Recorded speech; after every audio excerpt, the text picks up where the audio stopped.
ఒక అందమైన పల్లెటూరులో ఇద్దరు మంచి స్నేహితులు ఉన్నారు. వారు రాము, సోములు అనే ఇద్దరు చిన్నపిల్లలు చిన్నప్పటి నుండి మంచి స్నేహితులు. వారు ఒకే ఊరిలో, ఒకే పాఠశాలలో చదువుతూ అన్యోన్యంగా పెరిగారు. రాము సహాయం చేయడంలో ముందు ఉండేవాడు. సోముకు ఎల్లప్పుడూ సాహసాలు చేయడం ఇష్టం. కాని వారి స్నేహం ఎంతో బలమైనది. ఒకరోజు వారు అడవిలోకి వెళ్లారు. పక్షులను గమనిస్తూ, చెట్ల మధ్య నడుస్తూ ముందుకు వెళ్లారు. అయితే ఆ సమయంలో ఓ పెద్ద ఎలుగుబంటి వారి వైపుకు వచ్చింది.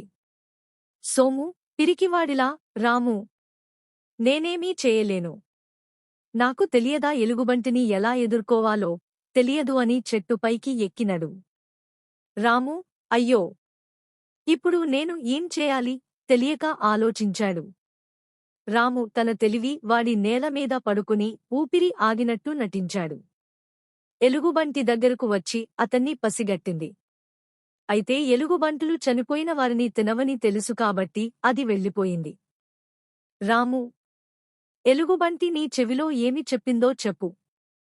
రాము, ఎలుగుబంటి చెప్పింది, ప్రమాదం వచ్చినప్పుడు తప్పించుకునే స్నేహితుల నుంచి జాగ్రత్తగా ఉండమని. ఆ రోజు నుండి రాము తన నిజమైన స్నేహితుల విలువ తెలుసుకున్నాడు. నిజమైన స్నేహితుడు ఎప్పుడూ సహాయం చేస్తాడు, ఏ పరిస్థితుల్లోనైనా వెనక్కి తగ్గడు. మోరల్: నిజమైన స్నేహితుడు ఎప్పుడూ తోడు నిలుస్తాడు.